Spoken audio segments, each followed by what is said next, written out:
Next question number 5 है हमारे पास कि if alpha beta are the roots of equation है हमारे पास 3x² minus 2x plus 5 is equal to 0, then find the equation whose roots are alpha over beta and beta over alpha.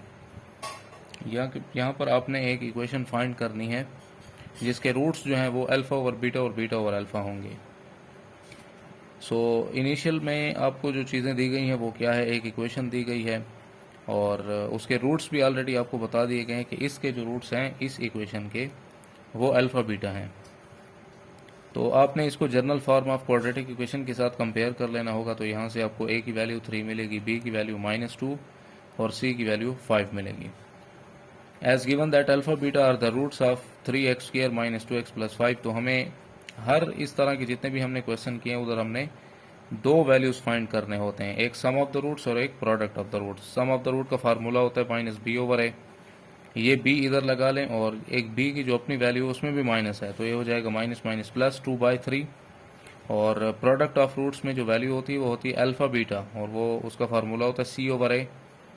c में हमारे पास constant जो है वो 5 है और a की जगह 3 है तो 5/3 हो जाएगा। नेक्स्ट हमारी जो रिक्वायर्ड इक्वेशन है उसके जो रूट्स हैं वो अल्फ़ा ओवर बीटा और बीटा ओवर अल्फ़ा की फॉर्म में हैं।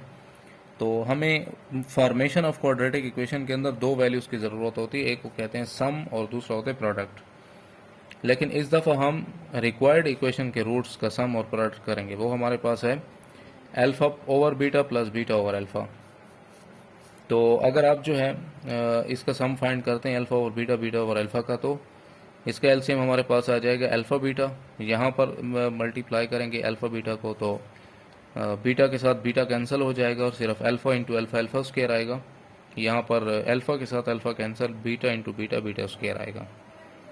अब इसका फार्मूला हमारे पास होता है alpha square plus beta square, वो होता है alpha plus beta whole square minus 2 alpha beta whole divided by alpha beta.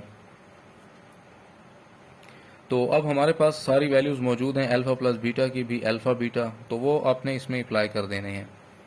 Alpha plus beta की वैल्यू हमारे पास आ रही थी 2/3, इसका स्क्वायर है तो यहाँ पर भी स्क्वायर आएगा और ये 2। अल्फ़ा बीटा की वैल्यू है 5/3 और इस अल्फ़ा बीटा की जगह भी आप 5/3 अप्लाई करें।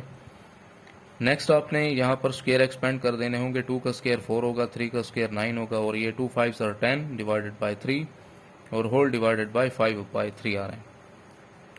नेक्स्ट हमने जो है इस टर्म का जो न्यूमरेटर में आ रहा है इनका आप एलसीएम ले लें। इसका एलसीएम हमारे पास 9 आता है, यहाँ 4 आ जाएगा और यहाँ इस 10 के साथ जब आप 9 मल्टीप्लाई करेंगे 3 3 9 होता है, एक 3 बच जाएगा तो वो 10 के साथ मल्टीप्लाई आप कर लेंगे और ये 5/3 इस तरह डिवाइड में आप लिख सकते हैं।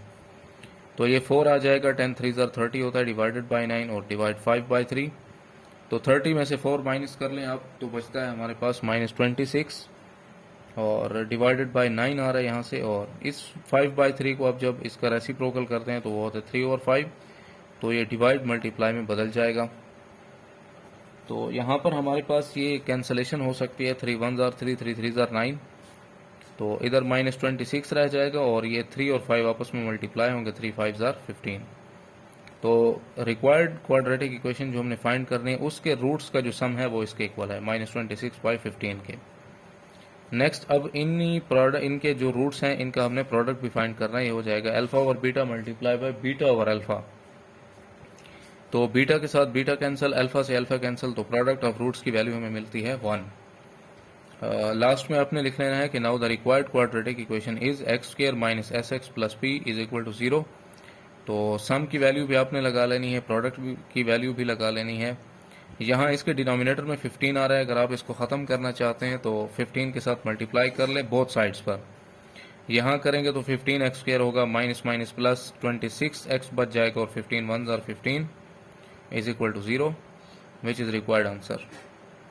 उम्मीद है आपको ये लेक्चर समझ आया होगा।